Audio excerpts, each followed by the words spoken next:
Son las 7:30 de la tarde, una hora menos en las Islas Canarias. Aquí estamos en la redacción abierta en el Toro Televisión, dispuestos a informarles, a opinarles, a ampliarles, a contextualizarles la información del día de hoy, que tiene como epicentro, y lo va a tener creo que durante bastante tiempo, la tragedia ferroviaria. Quedan muchas cosas pendientes de aclarar. Bueno, todo eso queremos hacerlo con valentía y con rigor y dentro de un ambiente que preside esta casa, que es el ambiente de las libertades. Aquí vienen los opinadores a nuestras tertulias y no se les impone una manera de pensar, sino que tienen la suya propia. Eso es lo que enriquece su opinión, que es la que nos importa, y el que puedan construir la libertad es un valor.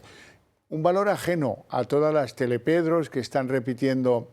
Esta mañana oía yo en Televisión Española alguien que hablaba de que los trenes tienen las ruedas cuadradas, que ya es el colmo de los colmos. Pero bueno, no, hombre, ahora no es el momento, ya saben, ¿no? Está la tesis esta de que, pues oye, no, que estamos en luto oficial, que estamos ahora, lo primero son las víctimas. Bueno, sobre las víctimas tengo yo que decir algo, porque ayer la verdad es que, cándido de mí, pensé que por fin habían empatado el número de desapariciones con el número de cadáveres encontrados, con independencia de que en el número de cadáveres, pues ahora mismo quedan 2 por identificar, pero bueno, los cuerpos sí que están a disposición, pues, de los servicios forenses. Bien. Yo pensaba, insisto en mi inocencia, que el número de fallecimientos que dábamos aquí ayer se iba a quedar ahí, iba a ser definitivo, pero no es así, porque, bueno, pues hoy han aparecido 2 denunciados por desaparecidos más, con lo cual estamos buscando a otros 2 desaparecidos. Es verdad que todavía quedan importantes tramos de los trenes por ser removidos y ya veremos, se supone que aparecerán ahí. Algo ha cambiado, eso sí, porque ahora las notificaciones sobre cuántos estamos buscando, que son 2, o sea, estamos en 43 y esto parece que se puede acabar en 45. Ahora las lleva la Guardia Civil. Nada mejor se me ocurre, porque los chisgarabís que llevaban la contabilidad hasta ahora nos han vuelto locos. Y hoy por fin, pues luego lo veremos, hay un oficial de la Guardia Civil que dice, no, mire, hay 2 desaparecidos que no están entre el número de cuerpos que tenemos como fallecidos, por lo tanto estamos buscando a 2 personas más. Mira que es claro todo, pero hasta que no ha aparecido este hombre de la Guardia Civil, que se llama Luis Ortega, al que vamos a escuchar a continuación, todo esto era un galimatías organizado por, no sé si por Satanás o por Óscar Puente, o si son la misma persona. Vamos a escuchar al responsable de la Guardia Civil. Tenemos 41 identificados, ya se están comunicando las últimas identificaciones a los familiares. Tenemos 45 en total, fueron las personas, los familiares que en un principio pusieron denuncia por desaparición, y tenemos 43 fallecidos. En definitiva, tenemos todavía 2 desaparecidos. El tren los 2 primeros vagones quedaron totalmente destrozados y metidos entre digamos, una pequeña vaguada de unos 4 o 5 metros de profundidad. Y claro, ahí hemos tenido que meter maquinaria muy pesada, en primer lugar para trocear parte de los vagones, y todavía nos queda trabajo porque está todavía el tren a medio desguazar, ¿no? Así que nos queda todavía bastante tarea sobre ese tren. Al oficial de la Guardia Civil se le entiende perfectamente y todos pues lo aceptamos así. Lo que hemos recibido hasta ahora era una información lamentable. Hay que estar a la altura cuando vienen las catástrofes, y lo más importante es el número de fallecidos, el número de desaparecidos y sobre todo la información que fluye hacia las familias. Cosa en la que no hay pocas quejas, hay muchísimas. Nos tienen desinformados. ¿Cómo es posible esto? A ver si os pensáis que estáis de lujo en las compañías y en las responsabilidades y en los centros de control. No estáis de lujo. Y ahora os toca ganaros el sueldo, con un trabajo mejor que el que estáis dando. Bueno, ayer os contábamos aquí que la línea de alta velocidad Madrid-Barcelona iba a limitar la velocidad en 150 kilómetros, a contar desde Madrid sentido Barcelona, y que eso pues iba a añadir un tiempo a los pasajeros. A muchos les va a perjudicar, porque muchos de los que vienen a Madrid lo hacen con el ánimo de conectar con otros trenes de alta velocidad, y si llegas media hora tarde, pues has perdido la conexión. Eso es un problema. Bien, pero es que hoy han decidido los de Adif que ante las quejas de los maquinistas de los convoyes que van y que cubren el Madrid-Valencia, también se va a limitar la velocidad del tramo completo hasta 160 kilómetros por hora, lo cual pues producirá los mismos efectos que lo de ayer de Barcelona, más tiempo de viaje. Por cierto, y esto es lo que hay que contar, dice Puente que va a comparecer ante el Pleno del Congreso a la mayor brevedad para dar explicaciones, así se lo exigen, por ejemplo, los de Vox. Bien. Y hoy los grandes protagonistas es que después de lo que pasó ayer en Cataluña, que ahora iremos a ver, es donde falleció un aprendiz de maquinista que viajaba en la cabina de un tren que chocó contra un muro de contención de la propia vía de un convoy de cercanías, pues los maquinistas han dado un puñetazo en la mesa y han dicho basta. Basta porque comunicaron a Adif y a todo el mundo que había pues sospechosos traqueteos y problemas en la vía donde se produjo el accidente en Córdoba. Basta porque han comunicado irregularidades, probablemente por desgaste del material por el que ruedan los trenes o del material mismo de los trenes. Ellos lo único que detectan son saltos, traqueteos y cosas no normales en trenes que viajan a esa velocidad y que son tan pesados, ¿no? Porque la velocidad aumenta la sensación de peso sobre la vía. Esto también hay que tenerlo en cuenta. A poco que se haya estudiado un poquito de física, lo dejo aparte porque Óscar Puente es abogado. Bueno, ¿qué le vamos a hacer? Bien, entonces el sindicato de maquinistas mayoritario ha convocado una huelga general después de esos accidentes ferroviarios que culminaron, como digo, anoche. ¿Cuándo se va a celebrar esa huelga general?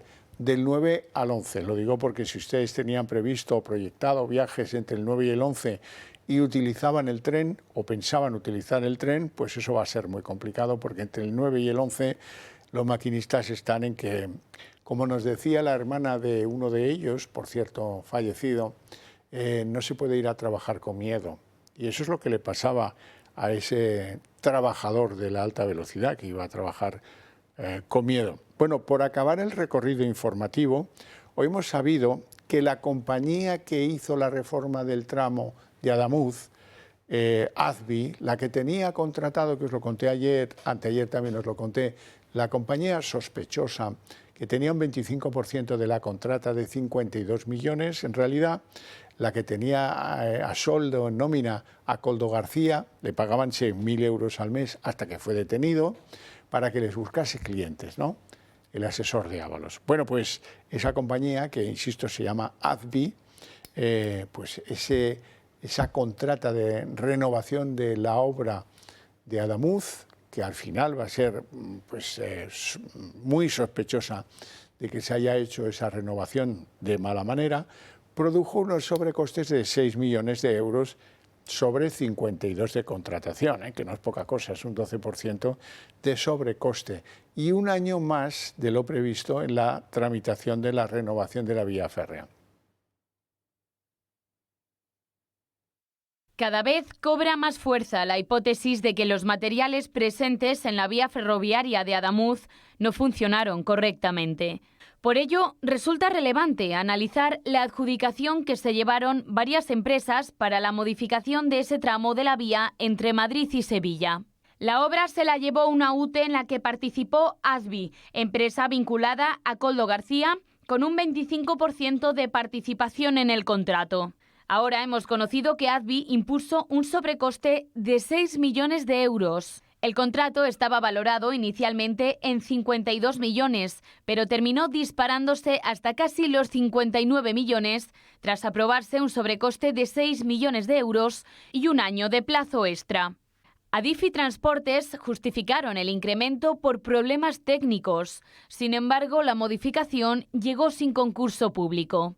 Lo llamativo viene con el historial de AZBI por la contratación en 2023 de Koldo García y de su mujer para realizar labores de consultoría en Latinoamérica. Ambos recibían 6.000 euros al mes con una prima de éxito del 0,75% del total de cada proyecto, hasta un máximo de 350.000 euros por operación. En total, la constructora sevillana ha conseguido adjudicaciones de más de 165 millones de euros. Solo entre junio y septiembre de 2019, ADVI recibió casi 50 millones en 3 contratos de la Dirección General de Carreteras. Y lo extraño es que la constructora ganaba los contratos con valoraciones subjetivas hinchadas, pese a no presentar la mejor oferta económica. Era Isabel Pardo de Vera, imputada, por cierto, en la Audiencia Nacional, la que estaba al frente de estas licitaciones para renovar la vía Madrid-Sevilla. En aquel momento era la número 2 de Transportes, aunque Pardo de Vera también ha estado al frente de Adif cuando se planificaron las obras en la vía accidentada. Quiero hablar de todo esto, del lío de las investigaciones sobre qué causó la catástrofe ferroviaria, con don Jesús Contreras, que es vocal de la Asociación de Ingenieros de Caminos. Muy buenas tardes, don Jesús. Buenas tardes. Mire, últimamente ha publicado El Mundo que, bueno, los bogies del Irio muestran pues determinadas muescas, unas muescas del tamaño de una moneda de 50 céntimos. ¿Cree usted que eso puede haber sido la causa del accidente? Vamos a ver, yo lo que he leído es que algunas muescas de estas están dentro de lo que es los bogies de los digamos, coches anteriores al número 6 en el hilo derecho y también alguno en el hilo izquierdo, es decir, en algunos trenes anteriores. Yo lo que pienso es que si hubiera habido ese problema, lo tenían que haber detectado y haber, digamos, denunciado los maquinistas de unidades anteriores. Yo no sé si es eso ya el inicio de la rotura de la vía. No soy capaz de saber, o sea, me parece prematuro poder decir o sea, que eso sea la causa, ¿no? Eso tiene una tolerancia también, o sea, que no es una cosa totalmente anormal. Pero puede ser, no digo que no, puede ser, pero sí. Creo que a lo mejor es demasiado pronto. Sí, sí, desde luego hay que dar tiempo al tiempo para no hacer hipótesis en vacío. En cualquier caso, ¿a usted qué le parece lo que sabemos de la investigación como ingeniero de caminos? ¿Qué le parece a usted? ¿Esa renovación pudo haber sido la causa, haber sido mal renovada la vía? Vamos a ver, yo lo que pienso es que la investigación ahora mismo yo creo que está bastante despistada. Es decir, creo que en este momento están cogiendo datos pero sin saber por dónde tirar. Da la sensación, Entonces, de lo que la renovación me dices, hombre, teóricamente es una renovación de vía y supongo que de catenaria también. Tiene un presupuesto aceptable, o sea, estás hablando del 1,5 millones por kilómetro, que puede ser razonable. Hombre, uno tiene que creer que los técnicos e ingenieros que han intervenido en la renovación como tal, yo no entro en cómo se adjudica la obra, Eso ya es otra historia, sí, que puede dar mucho juego o no lo sé. Pero una vez que está adjudicada la obra, lo que entran son ingenieros que hacen un trabajo profesional independientemente de la situación de la contratación. Entonces, llegados a ese punto, hombre, es evidente que una soldadura, que es lo que se está cuestionando, digamos que tiene una firma del que la hizo, tiene un control muy riguroso de las personas que digamos, hay una radiografía, hay un ultrasonido, etcétera, que tratan de comprobar que efectivamente esa soldadura no tiene ningún poro ni nada de eso. Y además eso se hace a una tensión que se llama de neutralización, que digamos corresponde a una temperatura ambiente del orden de los 30 grados, ¿no? Entonces, no había realmente, si eso está bien hecho, yo ahí sí que ya no entro, o sea, puede haber un error humano o un fallo de la ejecución que puede ser perfectamente posible y esa soldadura tenga un problema. Pero teóricamente, teniendo en cuenta que son gente profesional, se supone que su trabajo lo han hecho bien. Entonces, desde ese punto de vista, la vía, cuando se entrega en mayo de 2025, tiene unas condiciones idóneas para funcionar, ¿no? Ahora bien, si hay un fallo humano anterior o no se ha hecho, yo tengo que creerme que profesionalmente está bien hecho el trabajo, ¿no? Entonces, desde ese punto de vista, la renovación de vía es correcta. El material de móvil acaba de pasar por un control, que normalmente estos controles son directiva europea, pero evidentemente al final ahí hay un descarrilamiento, hay un accidente y hay una causa que está por determinar. Yo personalmente pensamos nosotros que no es una única causa, no es una única, o sea, yo creo que eso está, y creo que ahora mismo la investigación iba a decir que está perdida, es decir, yo creo que ahora mismo no tienen ninguna... hay muchas elucubraciones, pero realmente una línea de investigación que digan por aquí va a ir, yo creo que no existe. El famoso rotura del carril, yo creo que la caja negra tiene mucho que decir. Es decir, habrá que ver cuándo se produce el descarrilamiento y en qué posición estaba el tren. A ver qué posición ocupa el raíl, el tramo roto que hablan, respecto al tren. Hace falta saber qué han dicho los convoys anteriores sobre esas muescas que aparecen en las ruedas, si han detectado algún tipo de fallo en la vía. Aparentemente no tiene por qué haber roto la soldadura en condiciones de, si nos creemos cómo se ha entregado, ¿no? Y eso entiendo que es lo que no podemos decir que se ha entregado mal, entiendo yo. ¿A usted le parece lógico que en un accidente ferroviario de esta magnitud aparezca un buggy de uno de los trenes siniestrados a más de 200 metros del lugar donde se ha producido el accidente? El buggy famoso de Lirio. Yo no me atrevo a puede ser, evidentemente, un tren que va a 200 kilómetros por hora, que digamos descarrila, rompe la vía, tiene unos impactos brutales, que un buggy, que a lo mejor es el que digamos, ha coleccionado con un tramo de vía, que habrá que ver, es un impacto brutal, estamos hablando de unidades que son 100 toneladas, ¿no? Que haya roto el buggy y aparezca a 200 metros, el tren del Albia creo que apareció a 800 metros. Entonces, yo creo que nada, o sea, que puede que tenga usted razón y que al final ha habido un problema. Evidentemente esto no es la vía solo y a lo mejor es que el bogie ha tenido un problema, se ha desprendido y la vía a lo mejor tenía un fallo. Yo creo que es una interacción entre ambas cosas. Creo que es demasiado pronto para intentar saber con exactitud y con rigor y no hacer elucubraciones cuál ha sido la causa final del desastre, ¿no? Pero puede ser, o sea, a mí sí me sorprende que esté a 200 metros, pero es que el tren, los vagones del Albia están a 800 metros, creo. Entonces es un poco... Señor Contreras, le voy a preguntar sobre su impresión respecto de la infraestructura, los 4.000 kilómetros de alta velocidad que hay en España, si cree usted que están mal mantenidos, si las quejas que parece que están por todas partes en manos de los maquinistas, son lógicas, no son lógicas, si ha habido un aumento exponencial del uso de esas infraestructuras, que ahora con varias compañías, con más vagones y trenes circulando por ellas, y luego, sobre todo, me da a mí la sensación de que, hombre, como dice el ministro, 700 millones en la renovación de la vía Madrid-Andalucía, pues a lo mejor es muy poca cosa, ¿no? No tengo duda, o sea, ahí sí que te puedo decir que me parece que aquí estamos viviendo de las rentas, es decir, o sea, 700 millones para 400 kilómetros es 1,5 millones, que puede estar muy bien. Pero si estamos hablando que tenemos 3.500 kilómetros de alta velocidad, estamos hablando de un déficit de mantenimiento del orden de los 7.000 millones de euros. 7.000 millones de euros, que durante años no se ha hecho nada. Si usted ve, nosotros en la Asociación de Ingenieros de Caminos publicamos cada 4 años un informe sobre la situación de las infraestructuras. Entonces nosotros lo que vemos es que si tú analizas, ahora estamos preparando el actual, ¿no? Pero el anterior que presentamos en el año 20 y tanto estaba con datos del 2015-2019.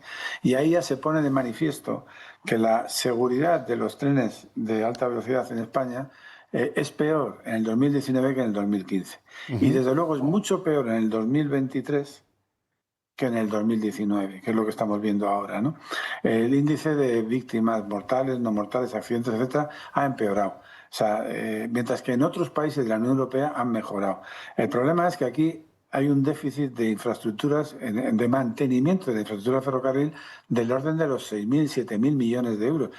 Eso, como no se ha hecho nada, en los próximos años habría que hacer, no sé, inversiones del orden de los 700 millones anuales para podernos poner al día, ¿no? Y no lo digo yo, o sea, lo dicen los maquinistas, lo dice el propio Adif cuando se asusta y ahora mismo decide que baja la velocidad a 150. ¿Por qué la baja? Porque ahí, en la línea de Madrid-Barcelona, que es de las más antiguas, hay un problema, hay que renovar vía, hay que actualizar, y eso no se ha invertido nada. Entonces, y otro problema, o sea, aquí había unos trenes, o sea, todo el diseño de alta velocidad del que yo he participado, porque yo he formado parte de una ingeniería, está dimensionado con un tren tipo. Ese tren tipo ahora mismo es obsoleto porque se ha admitido, y eso es un error, y muy importante, se ha admitido que puedan circular trenes por las líneas de alta velocidad, por las redes de alta velocidad, que no tienen nada que ver con los trenes de diseño. No se ha hecho un estudio de compatibilidad. Estamos admitiendo trenes que evidentemente tienen una carga por eje muy superior a la que se diseñó la línea, todas las líneas, y eso tiene unos efectos muy malos sobre la línea y no digamos sobre las estructuras, sobre el tema de las estructuras, ¿no? Que habría que reestudiar completamente. Entonces, eso se ha admitido y ahora hay trenes que tienen el doble de carga y estamos por la misma línea, con lo cual el desgaste es muy superior. Y a eso le añadimos que ahora hablamos de unas frecuencias que son a lo mejor 5 veces superiores a las que había hace 20 años. Todo eso produce un desgaste muy superior. Y si encima no se ha hecho nada o muy poco, la consecuencia es que evidentemente los incidentes se han disparado. El problema es que ahora este incidente ha habido la mala suerte o la desgracia de que ha coincidido con que se ha metido un tren Alvia en el cantón en el que estaba este tren que había descarrilado y se ha producido una catástrofe. Pero si no hubiera sido por esto, estaríamos hablando de un descarrilamiento y poco más. El problema es que ha venido un tren Alvia que no se ha podido parar y no es culpa del sistema de seguridad, porque es muy bueno, pero eso no ha fallado. Lo que ha fallado es, digamos, o sea, aquí es lo que tiene mala suerte en este tema es que el accidente se ha producido en un tramo que se ha hecho una renovación de vía que queremos creer que está bien hecho, eso habrá que ver en la investigación, que no tiene por qué haber fallado, o sea, porque no hay ningún agente externo que haya podido provocar esto. Y sin embargo, y el material también estaba bien, pero es verdad que si me habla del conjunto de la línea de alta velocidad, pues no hay más que pensar en lo que dicen los maquinistas, lo que dice la ADIF y lo que tiene que reconocer el gobierno, que hay una falta enorme de inversión en infraestructura en mantenimiento. Lo mismo que pasa en carreteras y lo mismo que pasa en obras hidráulicas, que es mucho más grave. O sea, esto que ha pasado aquí, estamos hablando de 40 muertos, que es una barbaridad. Pero es que lo que pasó en la Dana de hace un año rozó los miles de muertos. Y puede pasar en cualquier momento con un tema de danas, etcétera, etcétera, ¿no? El problema de este gobierno es que no tiene presupuestos. Y como no tiene presupuestos, ¿cómo hacemos esto? O sea, ¿en qué nos gastamos el dinero? Es lo que yo pregunto, ¿no? Entonces, es un problema de mantenimiento gravísimo. Eso es verdad.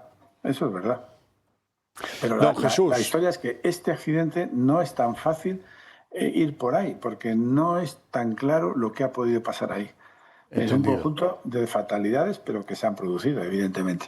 Entendido. Don Jesús Contreras, vocal de la Asociación de Ingenieros de Caminos. Le agradezco mucho sus explicaciones, su participación en el programa y le deseo una feliz tarde. Igualmente.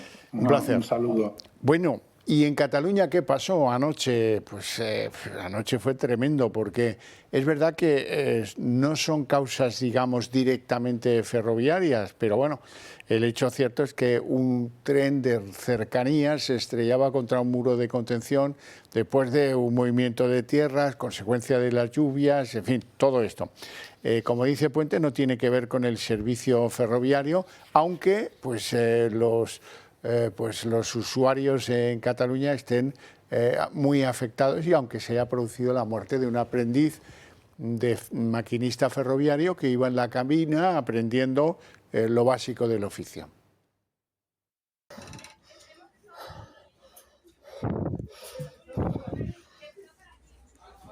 ¿Hay alguien más?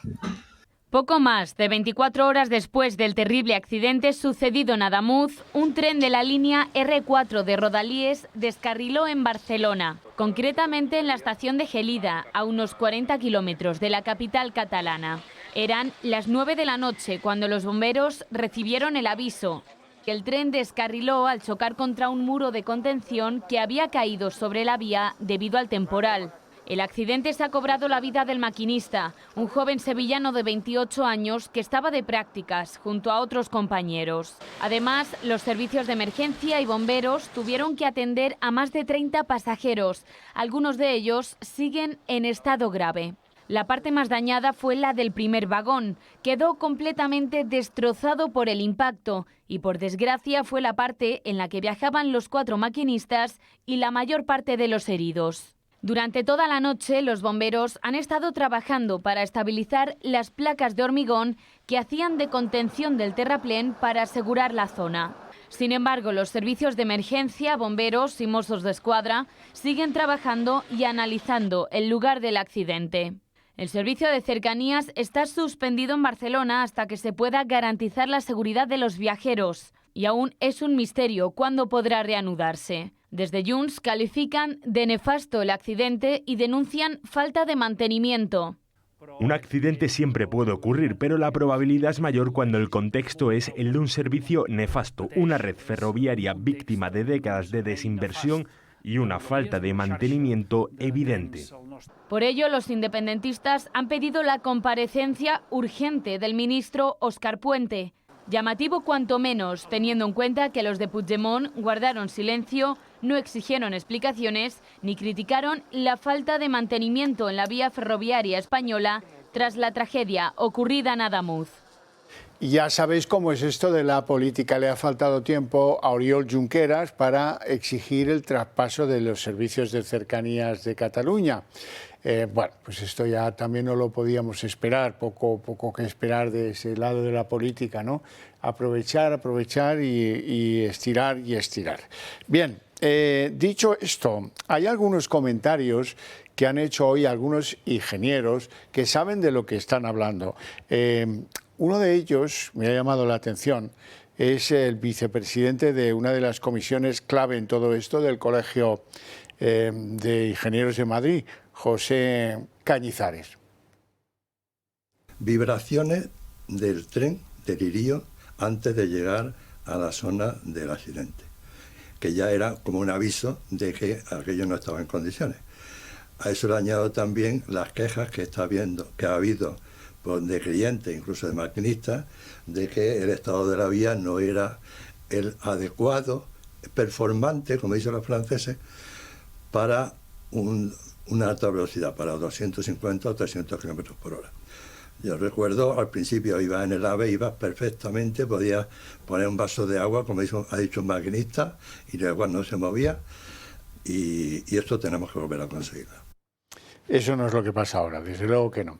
Bueno, quiero hacerles una apelación, porque si ya han descubierto que tenemos ideas compartidas, ustedes y nosotros, pasemos a la siguiente ecuación. A lo mejor, para trasladarlas al conjunto de la sociedad española, nosotros podemos prestar un papel de mayor utilidad, de mayor velocidad, si acaso. Y por eso les pedimos que se vinculen ustedes al Club de Amigos del Toro Televisión para hacernos más fuertes y para que esas ideas circulen a una velocidad razonable o mejor que la que llevamos hasta ahora. ¿Cómo hacerse socio del Club de Amigos del Toro TV? Es tan sencillo como llamar al 91 616 2464 y en 5 minutos lo dejamos resuelto y formaréis parte de esta gran familia que está detrás de todos nosotros, los que aparecemos en la pantalla. Vamos a hacer una pausa de publicidad y a la vuelta abriremos nuestra mesa de análisis político.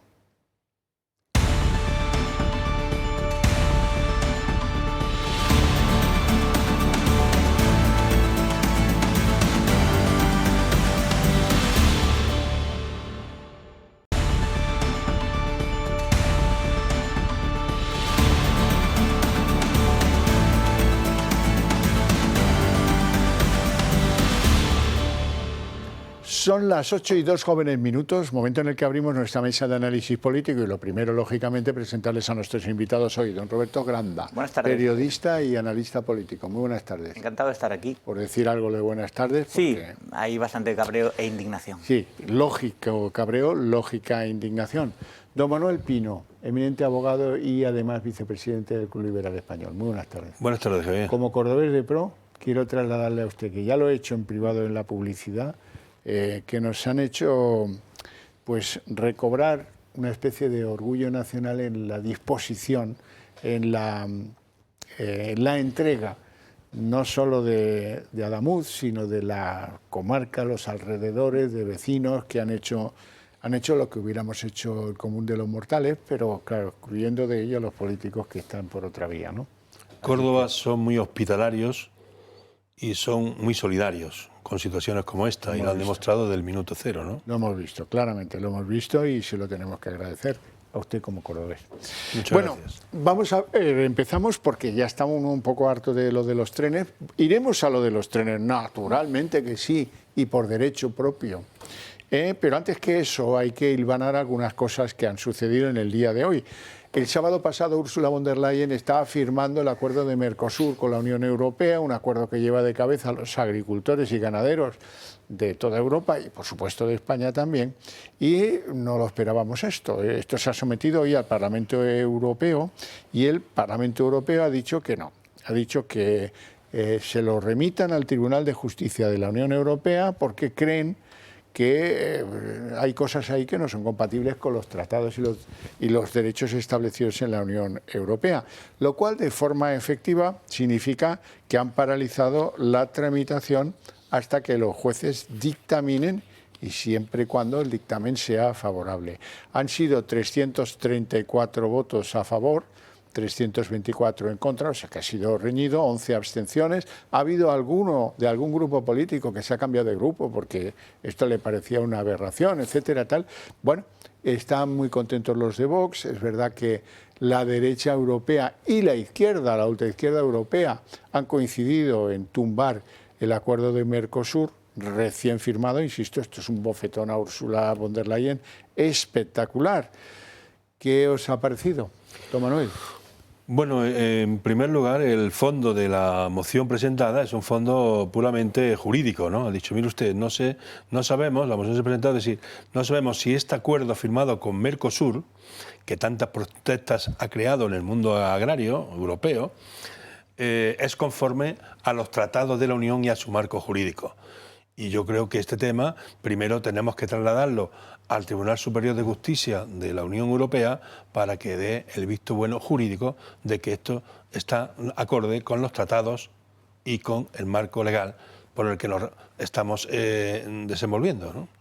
Pero eso es un varapalo para la señora que ha ido a firmarlo, porque se supone que la Comisión Europea tiene que saberlo. Eso ya lo tendría que haber dejado claro. Lo que los agricultores se quejan es que esto sería una ruina para el campo español, porque señor, lo que favorece son importaciones baratas de menor calidad y que además potencialmente peligrosas. No sé si de mayor calidad o de menor exigencia a la hora de fitosanitarios. Exacto, potencialmente peligrosas para la salud europea. Y que los trabajadores del campo están hartos de que haya burócratas que no pisan lo rural nunca, más que a lo mejor cuando a doña Úrsula un lobo le come el pony, entonces ella empieza a hacer aspavientos y dice, no, entonces, esto hay que cambiarlo. El lobo es malo. Claro, que sean los que deciden sobre su futuro y sobre todo con las cosas del comer.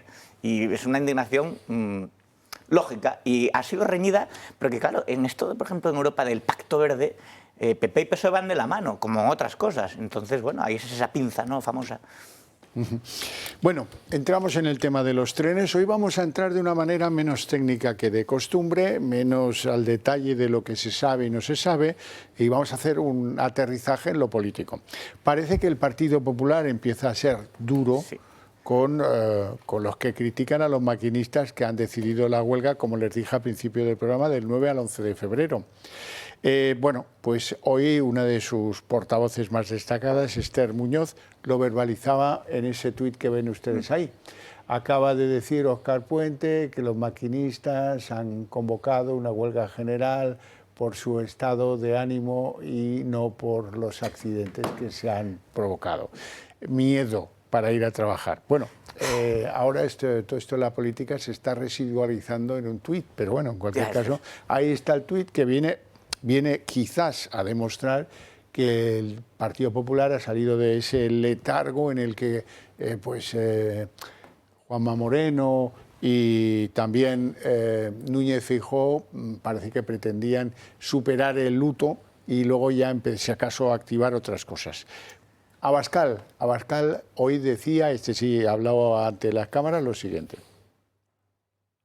Y yo creo que mi obligación en estos momentos, y lo digo porque ha habido cierto debate en relación a mis manifestaciones estos días, creo que mi obligación es decir la verdad y denunciar la corrupción que se está produciendo en el Gobierno y denunciar además todo lo que se desconoce en relación a esta tragedia. Lo digo porque yo no puedo callar el hecho de que maquinistas, usuarios, ingenieros estuvieran advirtiendo de los problemas que existían en las vías férreas españolas, cuando en esas empresas públicas y distintas contratas de las que han participado en la revisión de la vía en esos tramos, algunos pretendían colocar a sobrinas de nadie, y me parece que esto hay que denunciarlo con toda la contundencia, y que el luto, el silencio, no puede servir para ocultar la corrupción. La corrupción destruye la confianza en las instituciones y la corrupción mata. O sea, que el luto no puede servir para ocultar, dice, la corrupción. Óscar Puente, que parece haber aprendido algunas cosas, ha hecho una rueda de prensa, creo que ha acabado hace unos minutos, como en momentos de la pandemia, con dos en el burladero para que no me entre la cornada por la derecha o por la izquierda, uno de Adif, el otro de tal. Bueno, bien, en resumen, que empieza a hablar, para decir nada, lo que ya nos ha dicho 20 veces, el agradecimiento a los bomberos, a los servicios de tal, a los hospitales, a los ciudadanos, todo esto está muy bien, lo de los agradecimientos, pero ha llegado el momento de las certezas. Uno, no sabemos cuántos fallecidos se han producido en el accidente. Oiga, que son 3 días ya, ¿eh? Poco cantón esto. Menos mal que ha salido un agente de la Guardia Civil a decir, buscamos a 2 personas más. Porque hasta ahora llevaban un caos con lo de los desaparecidos, pero los fallecidos, pero los no, los identificados, bochornoso.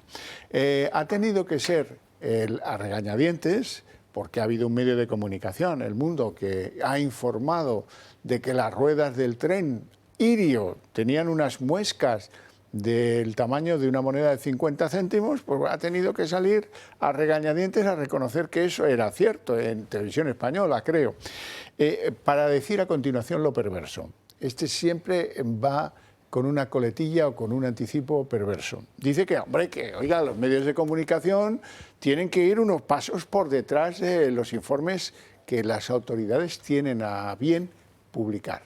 ¿Y qué quedó de la transparencia? Esa que nos prometía el presidente del Gobierno. Y está muy molesto con los medios de comunicación. Y eso que era Televisión Española, imagínate tú si viniera aquí. Vamos con Óscar Puente. Vamos a ver, mire, de verdad, una investigación de estas características no es un partido de fútbol, no se puede radiar minuto a minuto desde la cabina del comentarista, porque de verdad es que llegamos a extremos que son verdaderamente esperpénticos. El hallazgo del New York Times, pues, en fin, no está el hallazgo, esto ya está vallado, ya estaba encontrado, está en medio de la nada, no está en medio de la nada, está en un arroyo y está ahí, entre otras cosas, porque pesa 20 toneladas y no es tan fácil, no se va a poder desplazar por su propio pie, ni la va a poder coger nadie y llevársela debajo del brazo. De verdad, es que yo hago un esfuerzo de comunicación desde el primer minuto porque soy muy consciente de la importancia que tenéis los medios de comunicación y de la importancia que tiene la información para la ciudadanía, pero de verdad, creedme, los medios de comunicación en este momento no sois lo más importante. Es decir, lo más importante es, primero, las víctimas. Segundo, segundo, es decir, tener en cuenta que nuestro trabajo en este momento, detrás de ustedes, y sobre todo el de los técnicos, no, es que igual os toca ir unos cuantos más. Sí, eso, que vayan bien lejos. Por cierto, si habéis visto la foto, luego os la mostraremos, la foto del fotógrafo del New York Times que encontró en un arroyo a 250 metros del lugar del accidente del tren, encontró un buggy que pesa lo que dice el ministro que pesa. A mí yo no me he entretenido nunca a saber lo que pesa, pero que en cualquier caso no tenía signos de estar vigilado, protegido, siquiera vallado con una cinta de la policía científica, no tocar, algo que demuestre que eso lo habíais... Ahora dice que lo teníais controlado, no lo sé. Bueno, vamos a entrar con lo que dice la política. Lo de Óscar Puente es inenarrable, pero vamos con la política. Está mucho más tranquilo Óscar Puente, ya no le apetece hacer gracietas en Twitter, bloquear a gente, insultar. Está calladito, ¿no? Bueno, insultar siempre le ha apetecido, pero mira, yo lo que me fijo mucho es en la tibieza del PP en casos así. Porque esto, o sea, es como en un matón del colegio que te está dando tremendos guantazos y tú pues le das pellizquitos de monja. Eso hace el PP con el PSOE. Cuando esto pasa con otro gobierno y el PSOE te destroza. Te destroza pero porque pone toda la maquinaria a su funcionamiento. Estos son los que mandaban los SMS, vamos a rodar la serie del PP, pásalo, el 11M del 2004. Que yo era un adolescente, pero tengo memoria y aparte he leído cosas y no soy gilipollas del todo. Entonces, ¿qué ocurre? Dice Abascal que la corrupción mata. La corrupción mata no, es que el país que nosotros conocimos, o en el que yo nací, incluso ese país ya no existe, el país está desmantelado. Si se dan cuenta, en 7 años de Sánchez, la recaudación ha subido un 40% y todo funciona peor, solo menos Hacienda y la DGT. Entonces, ¿por qué? Porque el socialismo arruina a los países, eso es lo que hace. Y entonces, el que vota socialismo vota miseria, vota represión, vota también censura, la degradación y luego la corrupción endémica, robos. Porque yo digo, aquí nadie es inocente de nada.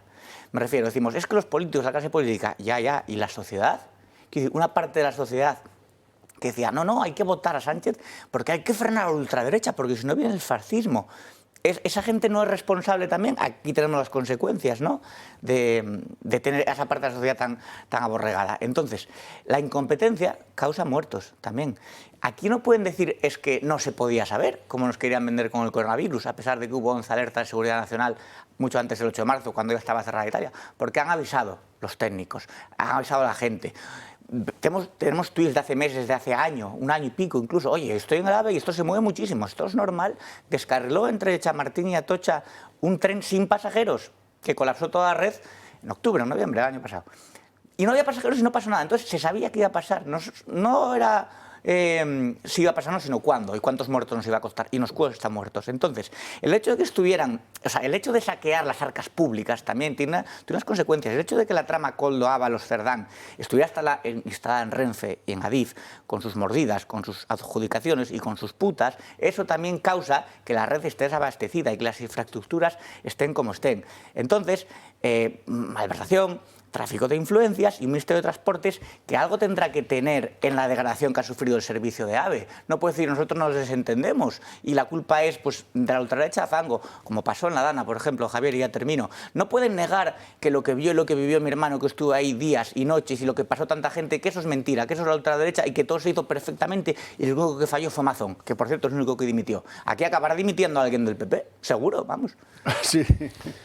Sí, Javier, yo en primer lugar, antes de empezar a hablar del tema este de los trenes, porque es gravísimo lo de Adamuz, pero también es muy grave también lo que ha pasado en Cataluña, ¿no? A mí me gustaría trasladar en mi nombre las condolencias a los familiares de las víctimas, tanto las andaluzas como las catalanas, desear una pronta recuperación a los heridos que están hospitalizados y desear que cuanto antes se identifique, se aclare los desaparecidos y se puedan poner sobre la mesa el resultado final que tenemos de personas afectadas por este gravísimo accidente, ¿no? Ya respecto al fondo del asunto, se ha liberalizado el mercado de la alta velocidad en España recientemente y hemos metido más operadores en la misma línea, porque es la misma vía que yo pasé el miércoles pasado, que fue un funeral a Córdoba, ¿no? La misma línea pasan cada día más operadores. Y lo que no podemos estar en este país es como estamos, sin dotar la seguridad de las personas en los trayectos. Y no se puede prestar más atención a la propaganda política y al eslogan político y a los relatos y al rollo del populismo político cuando hay temas de verdad que pueden resultar tan graves como este que nos está visitando estos días, ¿no? Entonces, ha sido ejemplar el pueblo de Adamuz y los cordobeses. Has dicho tú antes, bien, también, oye, han estado todas las instituciones desde el primer momento allí, han estado el presidente de la Junta, el presidente de la Diputación, el presidente del Gobierno, el líder de la oposición, allí ha estado todo el mundo, el ministro de turno, hasta la vicepresidenta del Gobierno candidata, hasta también a acompañando. Unos respondían preguntas y otros no. Otros no, bueno, han estado allí, pero por lo menos la foto de que se han preocupado por el tema. Distinto hubiese sido si las competencias ferroviarias hubiesen sido solo de la comunidad autónoma andaluza. Hubiese sido otro tratamiento, porque sabes que la izquierda tiene una visión para las cosas que le afectan y un tratamiento, y otro cuando se refiere a lo que pueda, a dramas que puedan afectar de la naturaleza a otros partidos, como lo hemos visto con el tema desafortunado de la Dana de Valencia, que desde el minuto cero han estado a por el presidente, a por Masón, despreciándolo, si quieren ayuda que me la pida, han estado con un tratamiento absolutamente impresentable desde lo que es una responsabilidad de un Estado ante un drama afectado por golpes de la naturaleza como fue el de la Dana, que era casi inevitable, ¿no? Entonces, dicho esto, yo creo que hay que ponerlo en manos de los investigadores, hay que ver las causas con transparencia y llegar hasta el final. Y habrá responsabilidades de quien la tenga. Date cuenta que también en la rueda de prensa de esta tarde no ha salido el ministro con los presidentes de las compañías de Adif y de Renfe. No, ha salido con técnicos. Los presidentes, como son políticos, pues claro, eso hay que guardarlo. Vaya a ser que aquí le saquen los colores, pero ha salido en la rueda de prensa con dos técnicos, un técnico David de seguridad vial y otro técnico de no sé qué, pero eran dos técnicos de las compañías. No han salido con los presidentes de esas compañías, que es la última autoridad responsable, ¿no? ¿Me permite, don Manuel, que te haga dos preguntas un poquito personales? Sí, un poquito personales, pero fáciles para una persona tan inteligente como tú de resolver. ¿Tú te acuerdas del formato de los primeros trenes de AVE que bajaban a Andalucía, a Sevilla o a Málaga? Sí, Eran como 3, 4 vagones. Sí, sí. ¿Cómo son ahora? ¿Cuántos vagones tienen? Una barbaridad, y dobles, y trenes dobles. Una barbaridad. Y trenes dobles, Javier. Yo vengo de Málaga, yo voy a Sevilla, yo voy a Jerez, yo voy a Córdoba. Yo utilizo esa vía, y esa vía a veces van trenes dobles y triples, los fines de semana, y tres compañías operando. Si yo dijera... Entonces, ese castigo a la infraestructura es lo que yo reclamo, que no ha habido una responsabilidad política de las empresas operadoras nacionales, dependientes del Ministerio de Transporte, de que tienen que invertir más en seguridad, porque la están castigando más. Y si tú castigas más una infraestructura, el deterioro es mayor. El raíl no lo tendrás que cambiar al cabo de un año, sino al cabo de un mes. Pero, Javier, es que hemos estado viendo, desde hace un año, 2 años, hemos estado viendo fallos del AVE que no llega puntualmente, porque antes te devolvían con 15 minutos, y eso lo han ampliado interesadamente. Ahora no llegan a la hora, ahora salen o no salen, ahora tenemos un caos de mal funcionamiento que será un problema de gestión y de recursos para la seguridad, pero también de gestión. Hombre, y también clama bastante que salga Pedro Sánchez diciendo: yo recomiendo a los ciudadanos, bueno, él dijo ciudadanos y ciudadanas, que se informen por los canales oficiales. Sí, hombre, vamos a informarnos por los canales oficiales, donde los mismos que durante el coronavirus están diciendo que era una gripe y que tal y cual. No, es que mire, es que pongo la 1 y está Ana Pardo de Vera, que es la hermana de la expresidenta de Adif, Isabel Pardo de Vera, que está imputada por malversación y tráfico de influencias. Y esa es la que en los canales oficiales, o sea, periodistas defendiendo las atrocidades del gobierno. Y luego dicen, es que no politicéis, pero vamos a ver, que una pandemia mundial parece que fue un brote endémico madrileño y que en todo el mundo con el coronavirus murieron en Madrid, nada más, porque se han centrado en eso, a repetir, pum, y Ayuso, las residencias. Tal. Hoy he escuchado en televisión española a una supuesta especialista en todo y conocedora de nada asegurar que las ruedas de los trenes son cuadradas. Sí, mañana os lo pondré, para que veáis que no miento. Os digo otra cosa, el ciudadano que utiliza muchísimo, cada vez más, utiliza la alta velocidad porque ya está extendida y hemos sido un ejemplo, aunque la tenemos saturada, ¿no? La competencia ha hecho bajar los precios. Exactamente, bueno, eso se utiliza ahora mucho la alta velocidad, pero lo primero que tenemos que tener es de que subimos a un servicio de transporte seguro, porque claro, estas decisiones también del propio Ministerio tomadas la noche de ayer y la mañana de hoy, de bajar la velocidad. De bajar la velocidad en tramos. Se acabó la alta velocidad en España. Es reconocer de que anda mal el trazado, de que anda mal la vía. Porque usted dice, hay que reducir la velocidad en el trayecto de Madrid a Barcelona en estos tramos a 160. Es la medida más prudencial, dicen los ingenieros, sabiendo que puede haber un problema en la vía. Reducir la velocidad, que los propios maquinistas, que la sabían, cuando llegaban a tramos que sonaba más, pues reducían la velocidad de mutuo propio, ¿no? Pero es que luego dicen, no, ahora vamos a seguir a 300 y pico, que es lo que yo dije el año pasado, que estos trenes hay que llevarlos como un cohete. Quería que fueran de pie a los pasajeros. Exactamente. Sí. Pero es que hoy por la mañana he vuelto a decir que no, que otra vez a 160 en esos tramos y además se amplía hasta Valencia. Y se amplía hasta Valencia. Pero es que claro, esto crea inseguridad. El usuario, es el fin de la el usuario que mañana coge un tren ahí, ¿qué puede pensar? Mira, había un chiste en La Codorniz que a un hombre en un accidente de coche se le veía subiendo al cielo con las alas y decía, bueno, muero tranquilo porque a partir de ahora sé que arreglarán este bache. Pues esto es lo mismo, o sea, hasta que no hubo una tragedia no se podía ver que esto no funcionaba, o sea, ahora hay que bajar a 160, o sea, como fuera un coche. Bueno, decía don Manuel Pino que hay un doble discurso, una doble vara de medir entre la izquierda y el resto de las formaciones políticas de este país. Vamos a verlo. La tragedia de Adamuz la está utilizando la izquierda para eludir responsabilidades. Se parapetan en las víctimas para controlar el relato. El poder recordar a los muertos, desear una recuperación a los heridos y acompañar a las familias no es contrario a destacar la mala gestión que desde hace tiempo viene haciendo el gobierno. Tampoco es contrario a descubrir la verdad. El Ministerio de Transportes es un foco de corrupción y mala praxis. Óscar Puente tuitea más que gobierna. El exministro Ábalos está en la cárcel. Su mano derecha, Koldo García, también está entre rejas. Las amigas de Ábalos colocadas en Adif y Renfe. La expresidente de Adif está imputada por 5 presuntos delitos. Los contratos de mejora de las infraestructuras ferroviarias donde se han producido los accidentes dan la casualidad que coinciden en el tiempo con la supuesta corrupción del caso Koldo. Y además hablan de bulos, desinformación, falta de empatía, piden tranquilidad, respeto a las víctimas. Este es Óscar Puente cuando se produjeron los incendios en Castilla y León, respondiendo a un tuit de Feijóo. ¿Te ha contado qué tal el tiempo en Cádiz? En Castilla y León está calentita la cosa. Los portavoces de la izquierda, los medios de comunicación y las redes sociales atacan a todos aquellos que buscan respuestas y piden no politizar. Entiendo que la pregunta del periodismo es el porqué, pero quizás sea pronto para responder a esa pregunta. Escuadristas que se disfrazan de reporteros agresivos y que ya están otra vez aprovechando el dolor de la gente para difundir el odio, y creo que es clave ponerle vacuna democrática. El mismo Iglesias que en 2024 dijo esto. Yo siempre le digo a mis estudiantes que cuando escuchen la frase de no politicemos esto, desconfíen. Y yo creo que la gente lo que está diciendo es váyanse a la mierda todos. Rufián, un día después de la Dana. Siempre hay gente habitualmente de los grandes partidos que te dicen hoy no toca, hoy esto no, hoy es un día para pésames. Sí, claro, hay que dar el pésame, pero también hay que hacerse preguntas que tienen respuestas muy claras. Un tuit de Santiago Abascal criticando la gestión del gobierno tuvo una respuesta de Sara Santaolalla. Cállese y respeta a los muertos. No es el momento de vender a tu patria. Así es, la misma que posaba así con el número de fallecidos durante la pandemia en las residencias de ancianos. Este es el doble discurso de la izquierda. Cuando están detrás de la gestión, piden prudencia y atacan a quienes la denuncian. ¿Cómo se atreven? Sí, el ferrocarril vive en España el mejor momento de su historia. Dice el ministro espero que por poco tiempo, porque, oiga, es que en Grecia en el año 21 pasó algo parecido de descarrilamiento y choque. A las horas el ministro apellidado Karamanlis, a las horas había dimitido. Aquí no, ¿verdad?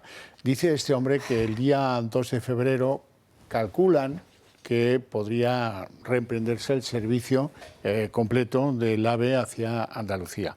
Bueno, han aparecido las cintas y nuevas hipótesis que lo han puesto patas arriba a todo.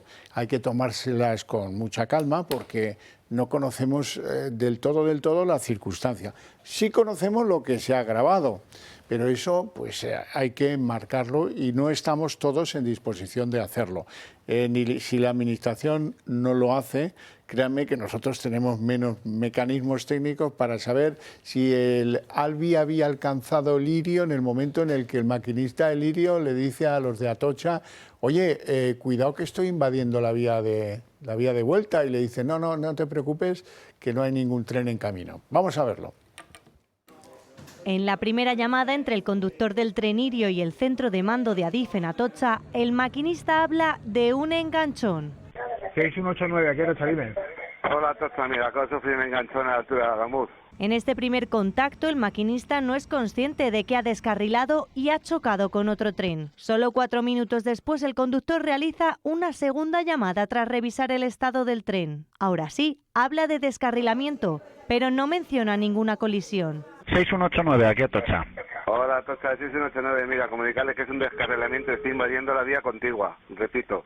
descarrilamiento, estoy invadiendo la vía contigua. Vale, venga, recibido. Pues gracias por avisar. El tráfico de más vías urgentemente, por favor. Sí, no hay ningún tren llegando.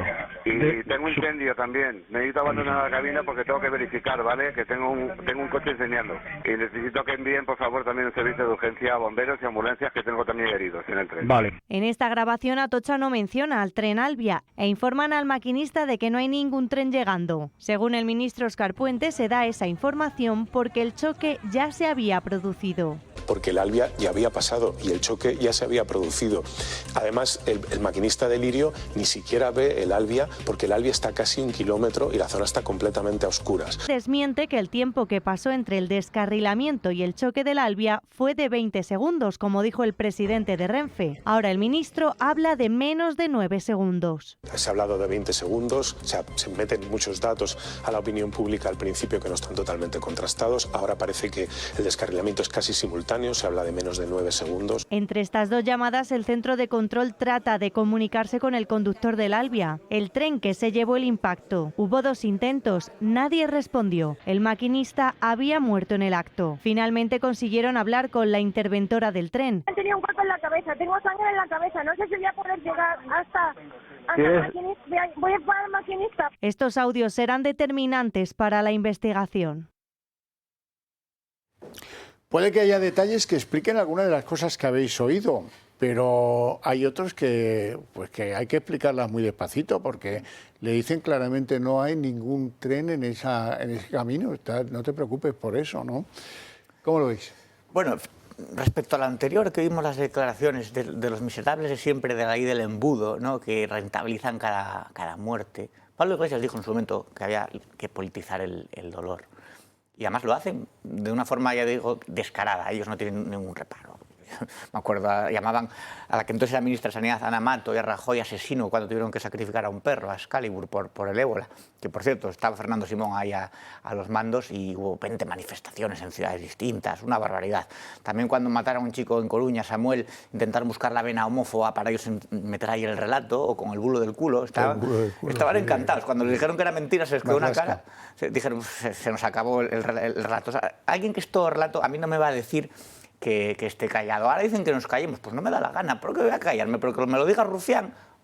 ¿O porque me lo diga Pablo Iglesias, que es un mequetrefe? No me voy a callar cuando está muriendo gente, cuando hemos visto una niña que se ha quedado sin padre, sin hermanos, sin primo, cuando hemos visto tantas víctimas jóvenes, tanta gente poniendo el callo, ayudando, abandonados por el Estado una vez más, porque son los vecinos los que tienen que ir ahí a sacar los cuerpos, porque siempre llegan mal y tarde y están más preocupados los políticos de salvar su propio culo que de salvar ciudadanos. Entonces, yo creo que no hay que callarse y hay que exigir responsabilidades. ¿Cómo no vas a exigir que el gobierno responsable de las infraestructuras responda sobre el mal estado de las mismas, cuando además sabemos en qué han dilapidado el dinero público constantemente? Entonces, es para estar indignado. O sea, que a mí me diga Rufián otro o la Sara esa, tal, que no, que estemos callados y tal, pues ¿Sara esa es Sara Gessen? Sara... Te pregunto, ¿eh? No, una que es... Bueno, igual es Sara Montiel, no sé. Es que como hablas de cosas tan pretéritas para tu edad, pues no lo sé. Volviendo un poco a lo que acaba de decir Roberto, asesino le acaban de llamar a Amazon, ¿no? Asesino, le llaman a Amazon, de un fenómeno de la naturaleza, de unas obras hidráulicas proyectadas y no ejecutadas, de responsabilidades del Ministerio de Medio Ambiente, de responsabilidades de Interior, de responsabilidades de las confederaciones hidrográficas, y al final, pues por la comida del Ventorro, pues asesino, porque si no va a comer, resuelve el problema del fenómeno de la naturaleza, y eso pues lo acabamos de ver toda la izquierda en la calle, en la Comunidad Valenciana recientemente, ¿no? Hombre, aquí el tema de seguridad de los pasajeros es un tema absolutamente vital, ¿no? Y ahí tienen que ser frente no solamente los usuarios, que tenemos que seguirlo, también los sindicatos con sus trabajadores, que son muchos los que van y vienen en ese AVE, y los maquinistas, el sindicato de maquinistas, y tienen que ser los primeros en sacar la voz y decir, mire usted, no se puede poner en riesgo a estos trabajadores que van y vienen cada día en los AVEs. Si no hay subvención, y no dan servicio. No van a moverse ni UGT ni comisión. Claro, entonces tienen que dar autorización. Bueno, pues esa es la izquierda y esa es la vara de medir. Respecto a lo del tema de que pasara el AVE o no pasara el AVE, que es una de las incógnitas que están todavía, y imagino que los investigadores llegarán a las conclusiones finales que correspondan.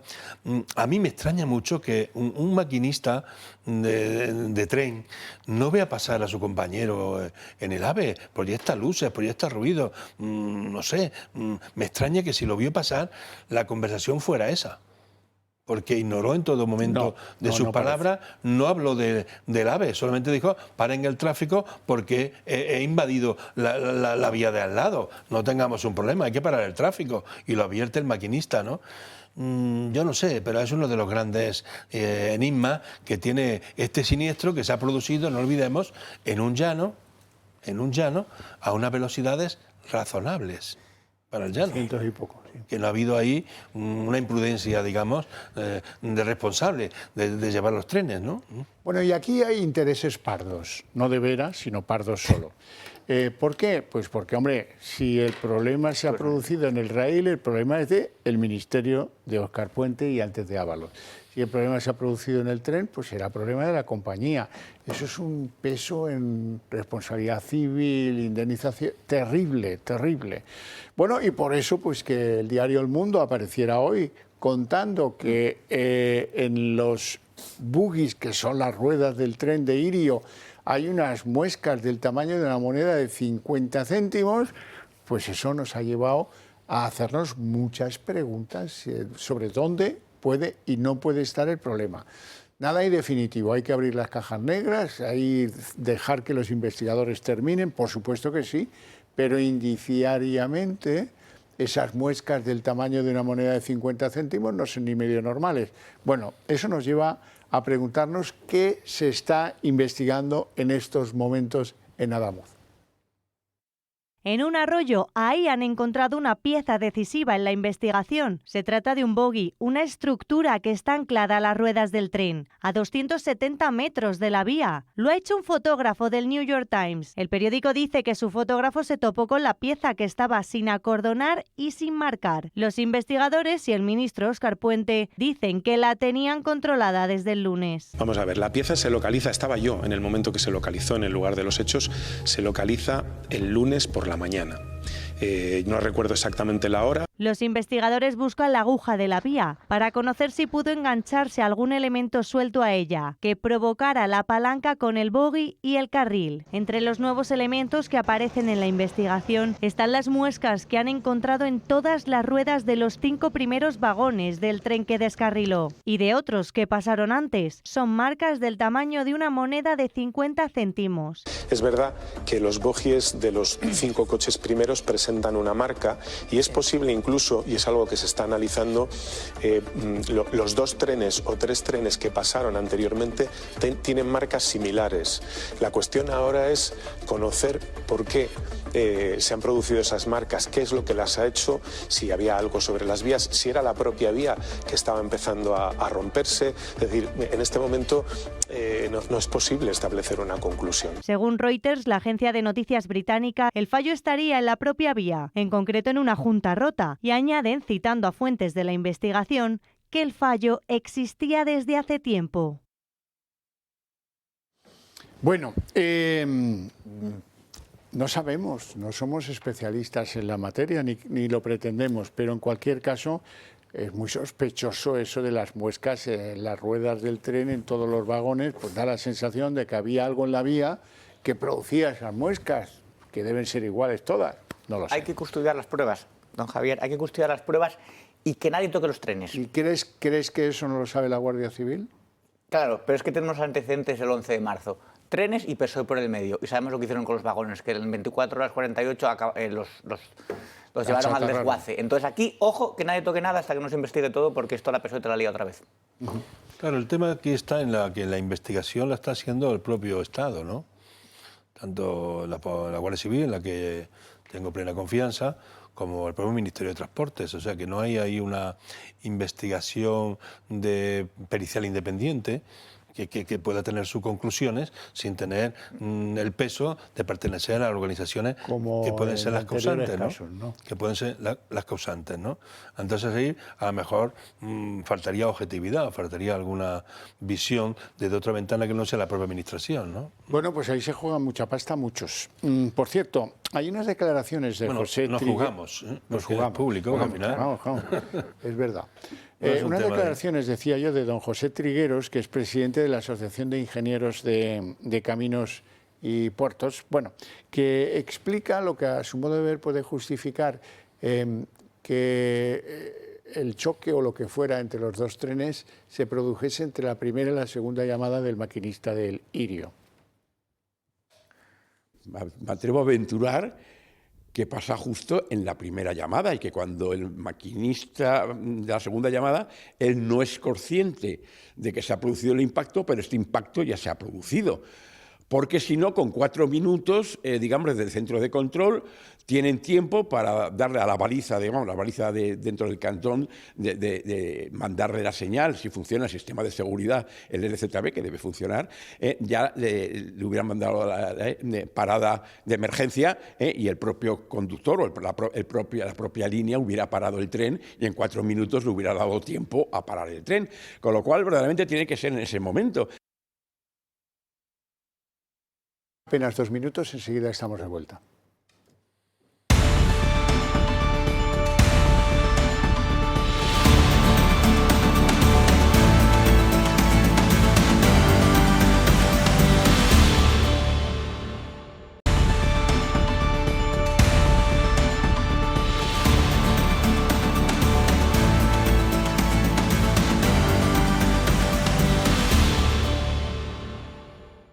Las infraestructuras son un tema muy serio. ¿Qué creen? ¿Que no tiene que ver que Koldo García pasara de ser portero de Puticlub en Pamplona a consejero de Renfe? Eso no tiene su... Porque claro, eso lo sabemos, pero ¿y los que también... ¿Qué creen? ¿Que la ruina de Correos no tiene que ver que colocar al amiguete allí, Pedro Sánchez? La ruina de Correos, ¿verdad? Bueno, en fin, pues esas cosas ahora empezamos a pagarlas. Vienen sucediendo desde hace más de 7 años, pero en cualquier caso, ahora empezamos a pagarlas. Bueno, don Xavier, porque es una cosa, ahora, cuando digo yo que esto no se puede decir como la pandemia, el no se podía saber, que ya es casi un chiste de, no, claro que se podía saber, en octubre de 2024 descarriló un tren sin pasajeros entre el tramo de Chamartín y Atocha. Y no había pasajeros, afortunadamente, se salvaron. ¿Y cuál fue la reacción del ministro? Reírse, insultar, bloquear a gente, no hacer absolutamente nada. Llevamos tiempo con retrasos, parones. Quedó un tren en mitad de la nada, creo que por Toledo, a la altura de Toledo, así, y la gente, los pasajeros salieron a hacer la conga, serían votantes del PSOE, no lo sé. Entonces, claro, con estos antecedentes que vienen ya de lo que está pasando en la red ferroviaria, ahora están muy suaves, ahora es, no vamos a politizar, no queremos enfrentarnos, no queremos, porque están acongojados. Pero la tercermundización de un país no es solamente que fallen las infraestructuras, es que pase algo así y que no haya consecuencias políticas. Y yo creo que no las va a haber. Cuando alguien dice, hombre, yo supongo que dimitirá Óscar Puente y tal, no conocen al PSOE. Óscar Puente, cuando deje de ser ministro, lo colocarán discretamente en otro puesto, un poco más apartado, con un buen sueldo, y ahí acabará todo. Si llegamos a eso, que no está nada claro. Bueno, hoy, por dejar el tema ferroviario aparcado, ahora que no pueden ir tan deprisa, ¿verdad? La UCO parece que ha descubierto que el que fuera presidente de la SEPI y luego empleado de Servinavar, curiosa la trayectoria empresarial de este tipo, borró su teléfono, esto es también una tradición en las filas del PSOE, borró su teléfono antes de ser detenido, no sea que lo vayan a leer y descubran toda la martingala. Este era un hombre de María Jesús Montero. Borró el teléfono porque estará en el manual de resistencia puesto, eso. Uy, si no, ¿cómo se va a ocurrir a todo? ¿Cómo se va a recurrir a todo? Se le va a ocurrir a todo borrar el teléfono y todas las pruebas y tal, ¿no? Pues evidentemente lo pone... Muchas empresas públicas están en la cabecera con políticos de confianza, dándole prebendas al político de confianza, empresas que necesitan gestores muy técnicos y muy profesionales para el interés general y para que funcionen bien las compañías. Este señor lo puso ella de presidente de la SEPI, se lo trajo de Andalucía. Y cuando hubo un problema legal con las minas de Anarcollar, que lo procesaron, lo suspendió, cesó, pero lo suspendió. Le dijo, parte que esto va a salir y en el momento que salga te repongo. Y tuvo un despacho muy cerca de la SEPI, parece ser, por María de Molina o Príncipe Vergara, aquí en María de Molina, por ahí, donde se reunía para hacer negocios. Pero seguía manteniendo una gran influencia en la SEPI. Por eso tenía de colaboradora... Y no se le nombró sustituto. No se le nombró sustituto, claro, que esa es la clave. O sea, que lo tuvo allí, te suspendo temporalmente, no te pongo un sustituto porque esto depende de mí y cuando esto de la colla se entierre te vuelvo a restituir. Pero tú sigues gestionando aquello aunque sea en la sombra, porque tenía allí bastante poder, influía en los fondos que había para las empresas en crisis durante el COVID y daba partidas y estuvo en un montón de operaciones con otros socios cobrando y acudían a él todos los conseguidores para que le ayudara en cosas. Tal es que lo contrató la empresa de Santos Cerdán en Navarra y le dio de alta en Seguridad Social y estuvo cobrando un sueldo.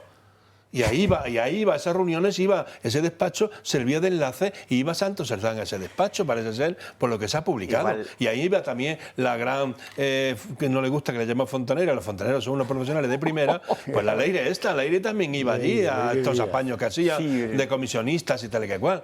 ¿Que ha borrado los teléfonos? Bueno, pues tendrá cosas que sabe que le pueden costar disgusto y lo pueden también procesar por obstrucción de pruebas. Claro. Sería lo correcto. Igual que hay algo que tiene el PSOE con los trenes, también hay algo que tiene el PSOE con los móviles, pero que esto es de primero de organización criminal. Es decir, nosotros tenemos esa imagen arquetípica de la policía entrando y los delincuentes pues tirando la droga por el retrete. El disco duro del ordenador, ¡pam, pam, pam! El móvil al microondas, para que no puedan rastrear. Pues eso hace básicamente el PSOE. El móvil, vamos a borrarlo, el otro va al río, venga. Así. Bueno, hoy ha habido un fallo del Tribunal Supremo que estamos obligados a comentar porque ha desestimado un recurso que había presentado Vox contra, lo que pretendía el recurso era establecer una investigación sobre si Pedro Sánchez adelantó, como ha contado el propio Ábalos, adelantó que le estaban investigando los de la AUCO a José Luis Ábalos. Y dice el Supremo pues que no ha lugar y que esto debe ser desestimado. Pero es una pena porque esto está muy claro. Lo dice Ábalos, que paseando por la Moncloa ya le advirtió de que la AUCO le estaba siguiendo los pasos. Bueno, Roberto. Bueno, es que la UCO es una de las últimos bastiones que tenemos al que aferrarnos, yo creo. Y por eso todos los gobiernos intentan meter mano. Lo primero que hacen es cambiar al director general de la Guardia Civil y poner a uno de su cuerda, vamos a decirlo así. Y luego intentar controlar a los mandos intermedios. Porque el policía de calle tiende más a obedecer a los mandos intermedios. Pero si el mando intermedio o los mandos superiores son mandos políticos y no han pisado nunca la calle, y si el ministro del Interior o la ministra de Defensa nunca han estado delante de un ejército o no saben lo que es... la trinchera. La trinchera. Bueno, a ver, yo creo que el ministro de Defensa debería ser un militar, un general por lo menos, ¿no? Igual que el ministro de Sanidad no puede ser un filósofo catalán independentista, como pasó en la pandemia, o el ministro de Transportes un abogado energúmeno, como es Óscar Puente. Ese tipo de cosas también cuentan a la hora... También se pagan, ¿no? También se pagan, sí. Sí, sí. Bueno, pues la decisión la tomó la instancia inferior. Esto es un recurso al Supremo sobre la resolución que hubo del Tribunal Inferior, que dijo que no había lugar a la querella y lo que ha hecho es ratificarla, ¿no? Si lo ha dicho el Supremo, pues chicos, pues no habrá lugar a la querella contra esto y si lo ha dicho el Supremo hay que respetar las sentencias y ya está. Sí, no, claro, obviamente. Bueno, como ven, estamos... en shock por el tema de los trenes, en shock por cómo se está resolviendo, en shock por el trago para las familias de no saber si sus desaparecidos han sido hallados muertos o están... ¿Qué pasa con ellos, no? Bueno, la verdad es que todo ese tránsito ha sido llevado con muy mal gusto y con una enorme ceremonia de la confusión que podríamos haber evitado y que es el desdoro de un país que se ha volcado con esta tragedia, que nos hemos volcado con esta tragedia y que nos gustaría, pues en lo posible, que las familias sufrieran lo justo y necesario, bastante es, y que no vengan ahora a no saber... Claro, es que se han pasado 3 días, ¿eh? Yo creo que esto ya empieza a ser un poco no razonable. Ahora vemos a Óscar Puente volcado en explicaciones técnicas, cosa para la que no vale, eso es evidente, pero hombre, hasta que no ha salido un oficial de la Guardia Civil no hemos entendido qué era eso de una lista de desaparecidos y otra de fallecidos, y por qué no cuadraban nunca. Y empataban y al cabo de, nada, en horas volvía a ser más larga y ancha la lista de desaparecidos que la de los fallecidos, ¿no? La verdad que no debe de ser fácil, porque en el anatómico forense de Córdoba incluso han sacado pruebas de ADN. La situación de los cadáveres no eso tiene es la que identificación. No tiene que ser fácil, pero luego parece que esperan que coincidan los desaparecidos con los fallecidos, y ahí parece que está casi todo ya visto de lo que pueda haber en el entorno del lugar del accidente, ¿no? Lo que sí tiene que servir esto, Javier, de reflexión a toda la ciudadanía española, de tener una exigencia muy firme para que este tipo de cosas no pasen en el futuro. Y hay que invertir en la seguridad de nuestros transportes públicos, y hay que exigírselo a la autoridad competente que así lo haga. Tiene que estar dotado los presupuestos. No puede estar un país sin presupuestos y sin dotaciones para eso. No puede estar un país sin presupuestos los años que llevamos desde que está Sánchez en esta legislatura, sin ningún presupuesto aprobado. No se puede gestionar un país así, improvisando, y un día con un discurso y mañana con otro. Hoy vamos a 350 y mañana hay que bajar a 160 porque lo decido yo por la política, ¿no? Porque tengo miedo. Claro. Tengo miedo. Y luego tenemos que aprender también que las empresas del nivel de tecnología de Renfe y de la Adif y todo esto tienen que estar gestionadas por profesionales impecables en favor del interés general. Sí, señor. Última hora. Dejadme dar una última hora, que estamos en los últimos compases, si no, no nos va a dar tiempo. Una noticia feliz, que es, siendo de Trump, a lo mejor dura poco, pero ha tenido una reunión en Davos, o posterior a lo de Davos, con Mark Rutte, con el holandés Mark Rutte, en la que ha dicho que, bueno, que desiste de imponer aranceles a los que mandaron 3 o 4 soldados a Groenlandia. Bueno, pues es un buen paso, hacia pues cosas más serias. Conociendo a Trump, algo habrá sacado de contrapartida. Una reunión para ver cómo se puede hacer con Groenlandia, pero sin aranceles. No lo sé. En cualquier caso, hay que felicitarse de que no estemos otra vez en la guerra arancelaria, que era un trastorno económico brutal para todos. Para Trump, el primero, y para los europeos, porque claro, la respuesta cuando te ponen o te imponen aranceles es: yo también te los pongo a ti. Claro, y ahí acabamos como acabamos. Sistema de tomar decisiones chantajista permanentemente. Hombre, oye, que yo creo Groenlandia, y además esto es lo que hay. El que se oponga, que me lo diga, que le voy a pasar la factura inmediatamente. Hemos tenido mucha suerte que no se haya enamorado de la isla de Mallorca. Cuidado con eso. No tenemos tiempo para más. Si acaso, para que yo agradezca a mis invitados sus opiniones, su presencia en el programa, y a ustedes su interés y su paciencia. Pero para ustedes hay premio a la vuelta de publicidad, el día en 30 minutos.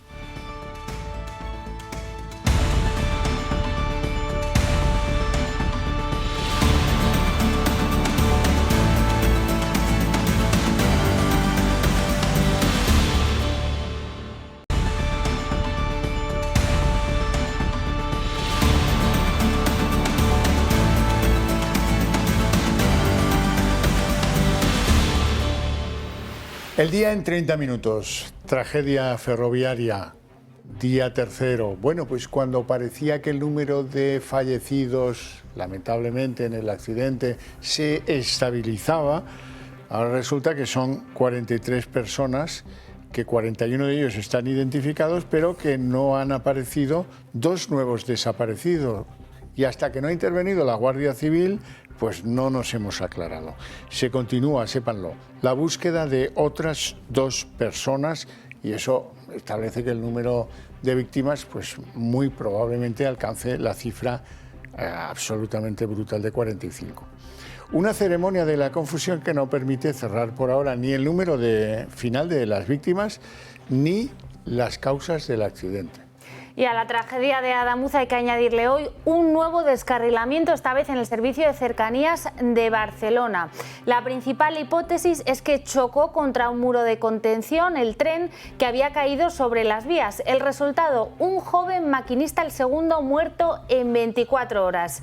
La consecuencia ha sido que el principal sindicato de maquinistas, por cierto el que había alertado hace 5 meses de que había baches en algunos tramos, ha convocado una huelga para los próximos 9 y 11 de febrero. El malestar, van a ver, en este gremio es hoy en día incontenible. Que se gastan el dinero en cosa nueva, coño, qué bonito, un pantano, otra vía nueva. Es que la historia es que hay que mantenerlo, pero es que son gente que no tiene ni idea en eso, ni pregunta a la gente que pueda saber de verdad. Yo me acuerdo antiguamente que estaban los de vías y obras que iban a lo mejor de estación a estación o cada 2 o 3 estaciones, iban andando por la vía y se fijaban en la vía, se fijaban en los terraplenes. Conforme se fueron jubilando los de vías y obras que de verdad entendían de todo eso, no salían más plazas y todo eran contratas de fuera.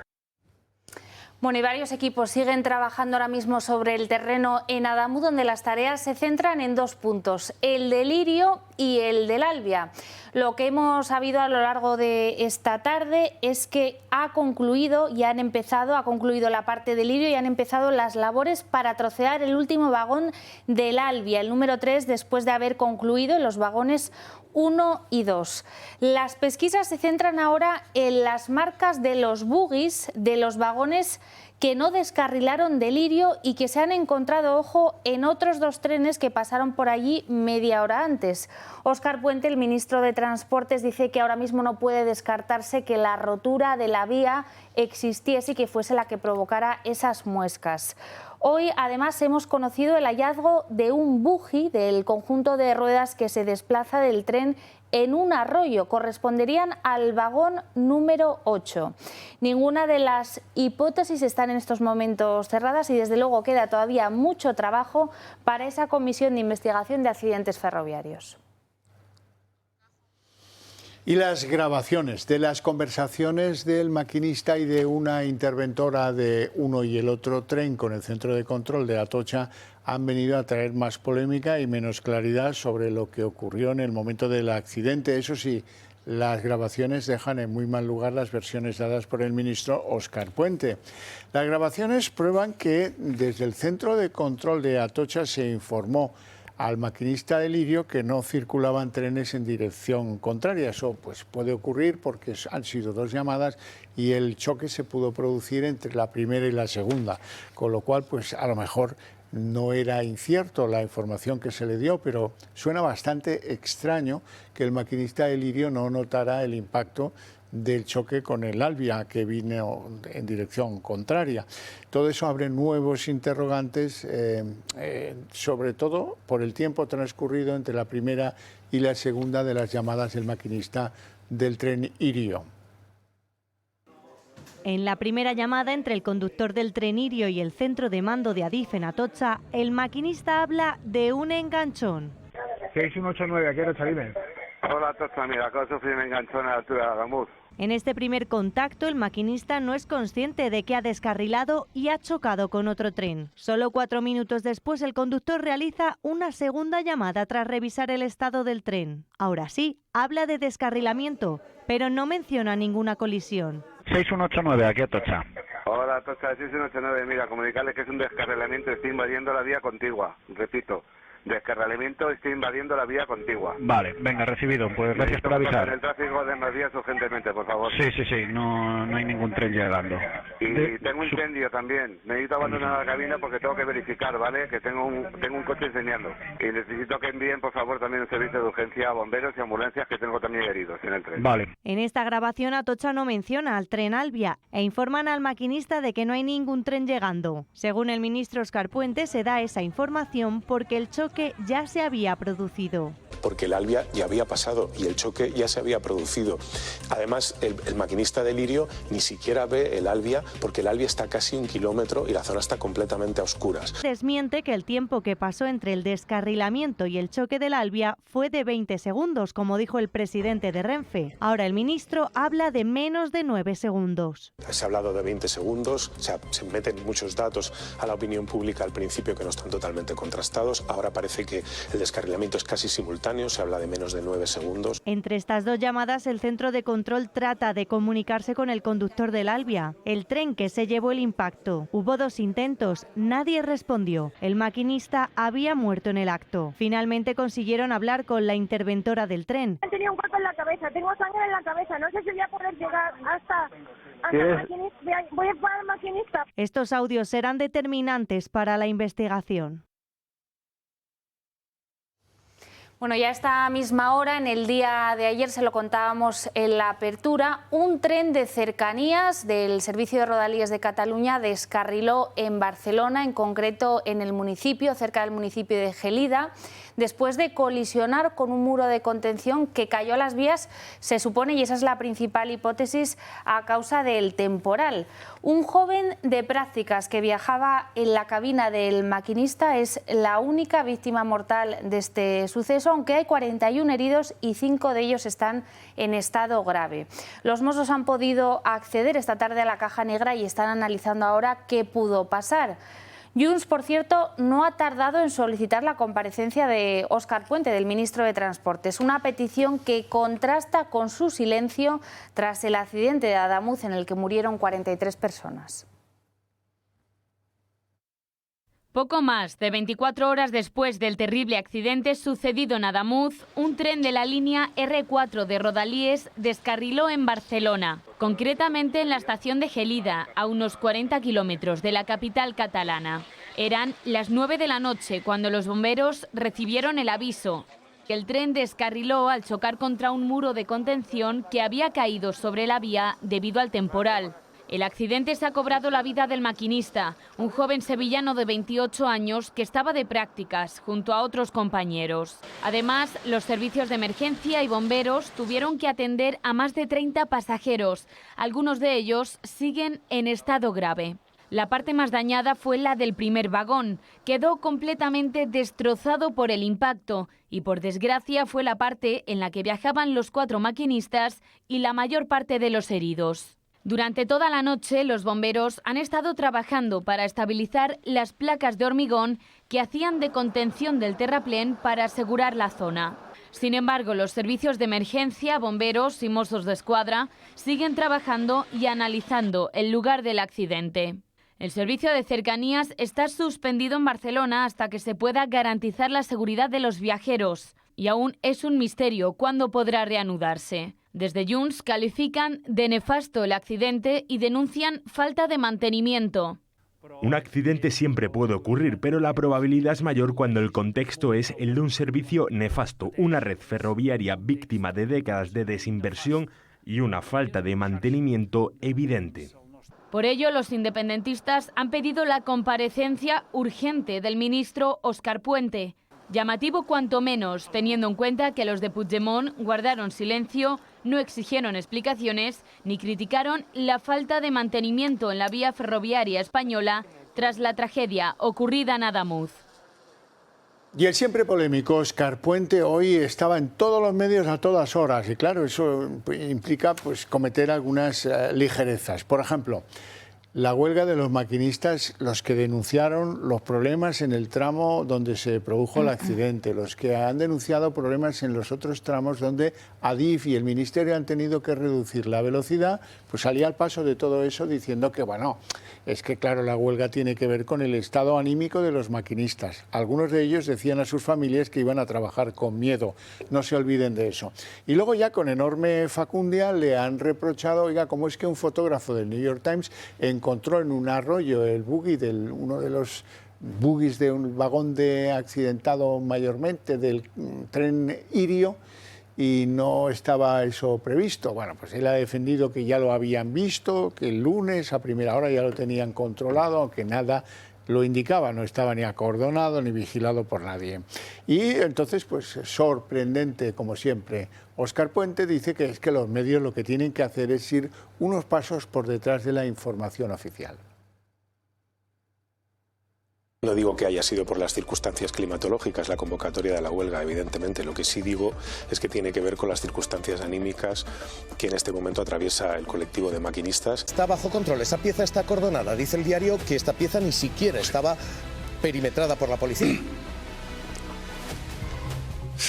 Vamos a ver, mire, de verdad, una investigación de estas características no es un partido de fútbol, no se puede radiar minuto a minuto desde la cabina del comentarista, porque de verdad es que llegamos a extremos que son verdaderamente esperpénticos. Bueno, la tregua política ha terminado en las últimas horas después de ese nuevo accidente en cercanías en Cataluña y después de estas polémicas palabras de Óscar Puente achacando la huelga al estado anímico de los maquinistas.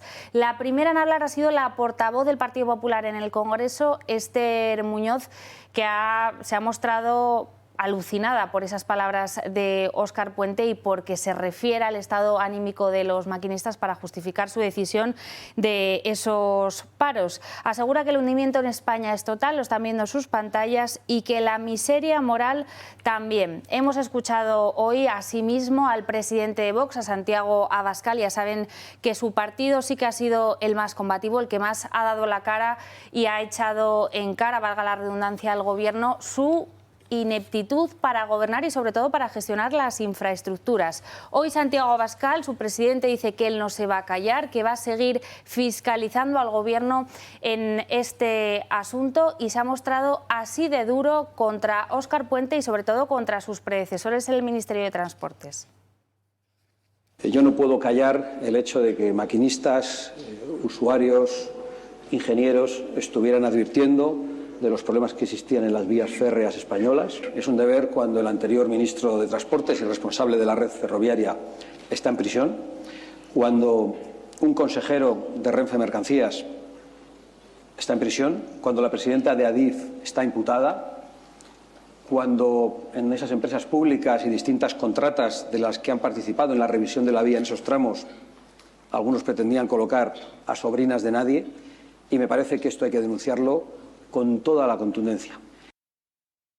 Bueno, y la oposición también pide hoy explicaciones al ministro sobre esa decisión de Adif, que por cierto no se comunicó a los pasajeros, de limitar la velocidad en varios tramos del AVE Madrid-Barcelona. Más aún cuando el ministro Óscar Puente dijo hace escasas semanas que se comprometía a que ese mismo AVE compitiese con China y llegase a circular más allá de los 350 kilómetros por hora.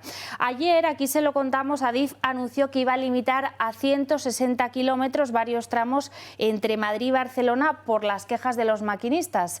Esta mañana, tras revisar las vías, Adif comunicaba que se levantaba parcialmente la medida. Bueno, pues horas después han vuelto a recular e instalar una nueva limitación de 160 kilómetros entre los puntos 100 a 178 del tramo entre Madrid y Zaragoza. Por cierto, que esta línea, la de Madrid-Barcelona, no ha sido la única afectada por estos nuevos límites a la velocidad.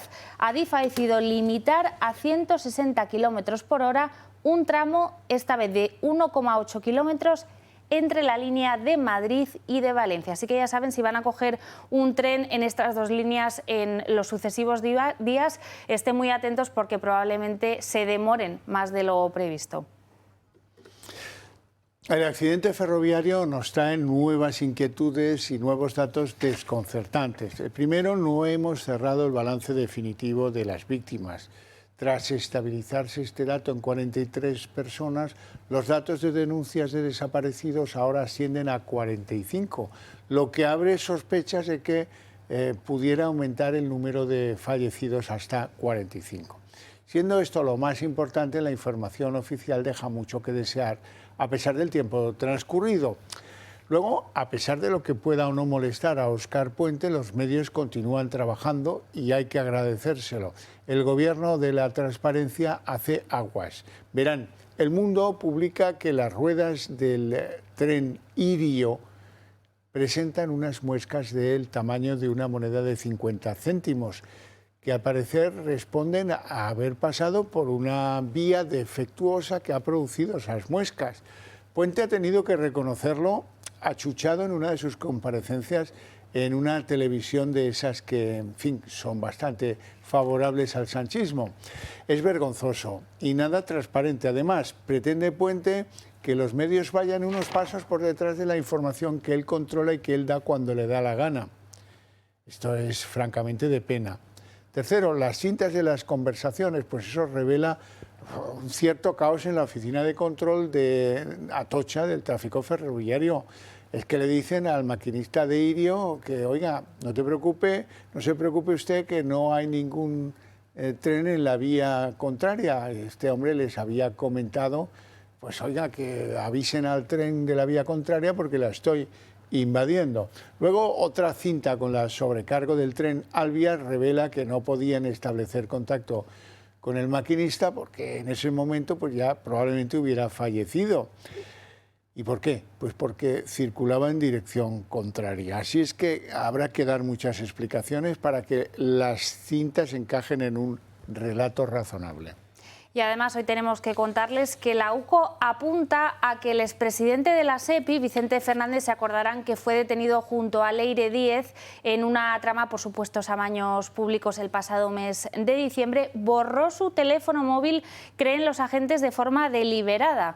Un borrado que contrasta con el de la supuesta espía del Partido Socialista, Leire Díez, a la que los agentes sí que le han encontrado conversaciones y comunicaciones de interés que pueden ser claves para reconstruir el funcionamiento de la trama. Ojo, porque esta circunstancia abre ahora una nueva línea de investigación y podría conducir a Vicente Fernández a enfrentarse a un nuevo delito de obstrucción a la justicia. Recordemos que ya está investigado por malversación, tráfico de influencias, prevaricación, falsedad documental y fraude. La Sala Penal del Tribunal Supremo ha decidido hoy inadmitir el recurso sobre una querella presentada por el partido político de Santiago Abascal, Vox, contra el presidente del Gobierno, Pedro Sánchez. La querella en cuestión habla de o persigue presuntos delitos de revelación de secretos, obstrucción a la justicia y encubrimiento. Se relacionan con una noticia publicada en septiembre del 23, según la cual hubo una reunión entre Pedro Sánchez y José Luis Ábalos dando un paseo por los jardines del Palacio de la Moncloa. Durante esa reunión, supuestamente, el presidente del Gobierno informó a Ábalos sobre una investigación reservada de la Unidad Central Operativa de la Guardia Civil, UCO, que afectaba al asesor de Ábalos, Koldo García. Bueno, pues ya lo ven. Para el Supremo ahí no hay razón para la querella. Bueno, y en la página de Internacional tenemos una noticia de última hora, y es que el presidente de los Estados Unidos, Donald Trump, ha anunciado un principio de acuerdo para sentarse a negociar con la OTAN sobre esa posibilidad de anexionarse Groenlandia. Lo ha anunciado él en su red social Truth. Asegura que después de mantener una reunión muy productiva con el secretario general de la Alianza, con Mark Rutte, han establecido el marco para un futuro acuerdo con respecto a Groenlandia. Trump ya ha anunciado que este principio de acuerdo se va a traducir en que de momento congela, no va a imponer esos aranceles que había anunciado contra la Unión Europea o contra los países que se opusieran a sus planes de anexionarse Groenlandia, la isla del Ártico. Ya en Davos es donde se encuentra en estos momentos Donald Trump y otra serie de presidentes de la Unión Europea y de la Alianza Atlántica. Donald Trump había descartado el uso de la fuerza para anexionarse la isla. Allí también ha dado varios titulares sobre las negociaciones entre Rusia y Ucrania. There's tremendous hatred between President Zelensky and President Putin. That's not good. That's not good for settlements. We know from dealing. There's abnormal hatred. With that being said, I think Russia wants to make a deal. I think Ukraine wants to make a deal. And we're going to try getting a deal done. We're getting, I think, Steve, I think I can say that we're reasonably close. Pues hasta aquí el día en 30 minutos. Les deseamos una feliz noche, especialmente a todos aquellos que sigan con el Toro Televisión. Bueno, ya sabemos, lo han comunicado tanto desde el Gobierno como desde la Junta de Andalucía, ya hay fecha para ese funeral de Estado, será el 31 de enero en Huelva, que es la provincia donde son la mayoría de las víctimas mortales de la tragedia de Adamuz. Aquí se lo contaremos, que pasen buena noche.